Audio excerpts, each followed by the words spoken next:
The Killer in the Window.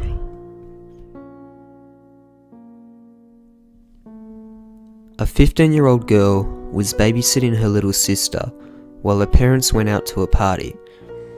She sent her sister off to bed around 9:30 while she stayed up to watch her favourite TV show. She sat in her recliner with a blanket and watched until it went off at around 10:30. After the show had finished at 10:30, she turned around in her seat to face the big glass door and watch the snow fall. She sat there for about 5 minutes or so, until she noticed a strange man walking towards the glass from outside. She sat there, staring as he stared at her back. He started to pull a shiny object out from his coat. Thinking it was a knife, she immediately pulled the covers over her head. After about 10 minutes, she removed the covers and she saw that he was gone. She then called the police and they rushed over. They examined outside for any footprints in the snow, but there were none to be found.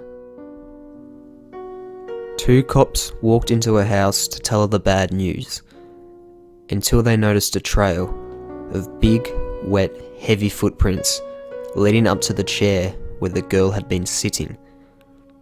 The cops came to their conclusion and immediately told the girl that she was very lucky, because the man she saw staring at her was not standing outside, but he was standing directly behind her, and what she saw was the man's reflection.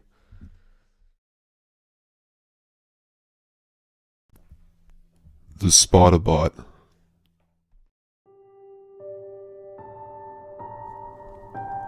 A woman went vacationing in an overseas country.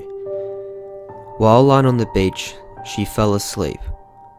After waking up, she felt that the side of her face was a little sore, but she decided that it was probably due to the fact that she had been tanning and maybe got slightly sunburnt. Anyway, she finished her vacation, returned home, and then her face began to swell. Eventually, it formed a boil, which really itched. Upon visiting her doctor, he broke open the huge lump, and hundreds of tiny spiders fell out. The woman was so horrified that she went into shock and had a heart attack right there.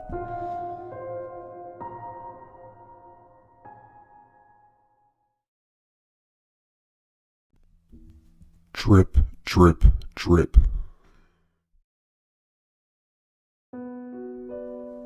A lady had just bought a lovely new little dog. One day, the old lady heard on the radio that a crazy murderer had escaped from jail and that she should lock all her doors and her windows. So she locked every door and window in the house, except for one tiny one, just to let some air in. She figured that a murderer would never be able to get through the small window. So that night, she went to bed as usual. She knew everything was okay because when she put her hand down, her dog would lick it. But later in the night, she heard a drip, followed by another drip, followed by another drip. She put her hand down and the dog licked it. Figuring everything was alright, she went downstairs to check out the tap, but the tap wasn't dripping. So she went to bed again, and everything seemed to be fine. She woke up again later in the night though, so she thought that the dripping sound must be coming from the shower. Drip, drip, drip. She went into the bathroom, and there was her dog, dead, hanging in the shower, dripping with blood, all its intestines hanging out. Written on the mirror were the words, "Humans can lick too."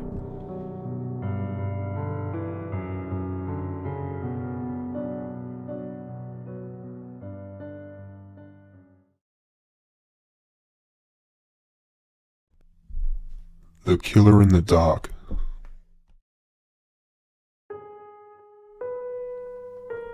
Two doormates in college were in the same science class. The teacher had just reminded them about the midterm the next day, when one doormate, let's call her Julie, got asked to this party by the hottest guy in the school. The other dorm mate, Meg, had pretty much no interest in going, and being a diligent student that she was, she took notes on the midterm and decided to study that night. After the entire party of flirting with her date, Julie was totally unprepared for a test, while Meg was completely prepared for a major study date with her books. At the end of the day, Julie spent hours getting ready for the party, while Meg started studying. Julie tried to get Meg to go, but she was insistent that she would study and pass the test. The girls were rather close, and Julie didn't like leaving Meg alone to be bored while she was out having a blast. Julie finally gave up, using the excuse that she would cram in homeroom the next day.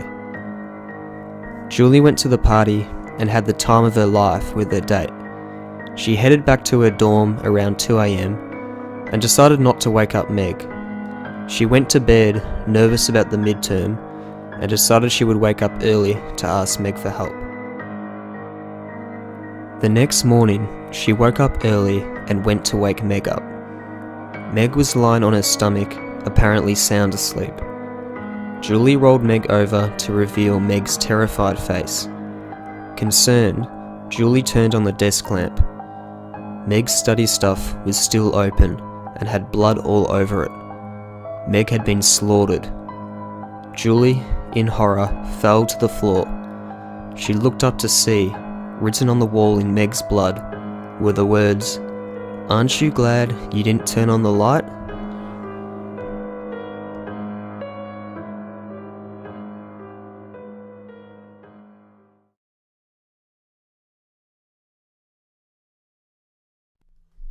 The Babysitter and the Man.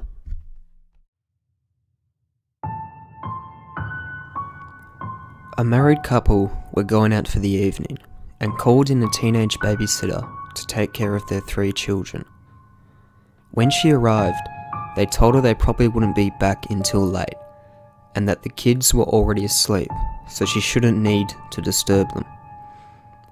The babysitter starts doing her homework while awaiting a call from her boyfriend. After a while, the phone rings. She answers it, but hears no one on the other end, just silence. Then whoever it is just hangs up. After a few more minutes, the phone rings again. She answers again, and this time there's a man on the line who says, in a chilling voice, "Have you checked the children?" He then hangs up.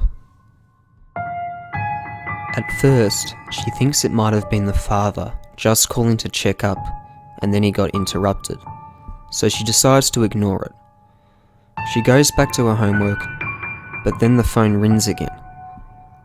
"Have you checked the children?" says the creepy voice on the other end. "Mr. Murphy?" she asks, but the caller hangs up again. She decides to phone the restaurant where the parents said they'd be dining, but when she asks for Mr. Murphy, she's told that he and his wife had left the restaurant 45 minutes ago.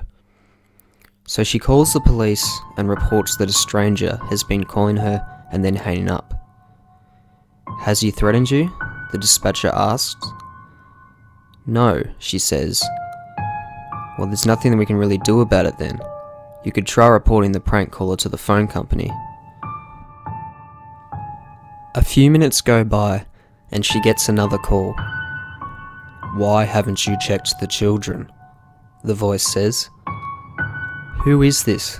she asks, but he hangs up again.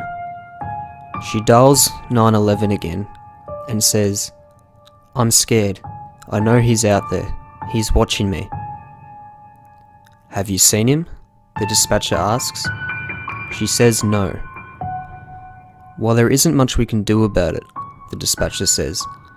The babysitter goes into panic mode and pleads with him to help her. Now, it'll be okay," he says. "Give me your phone number and street address, and if you can keep this guy on the phone for at least a minute, we'll try to trace the call. What was your name again?" "Linda." "Okay, Linda, if he calls back, we'll do our best to trace the call. But just keep calm. Can you do that for me? Yes, she says, and then hangs up. She decides to turn the lights down so she can see if anyone is outside, and that's when she gets another call.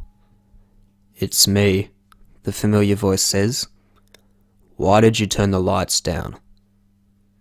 Can you see me? She asks, panicking.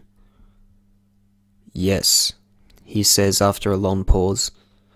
Look, you've scared me, she says. I'm shaking. Are you happy? Is that what you wanted? No. Then what do you want? She asks. Your blood. All over me. She slams the phone down, terrified. Almost immediately, it rings again. Leave me alone, she screams. But it's the dispatcher calling back. His voice is urgent. Linda, we've traced the call. It's coming from another room inside the house. Get out of there, now.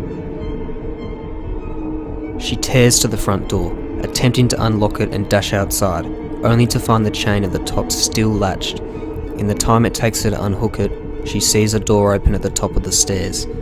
Light streams from the children's bedroom, revealing the profile of a man standing just inside. She finally gets the door open and bursts outside, only to find a cop standing on the doorstep with his gun drawn. At this point she's safe, of course, but when they capture the intruder and drag him downstairs in handcuffs, she sees that he is covered in blood. Come to find out, all 3 children have all been murdered.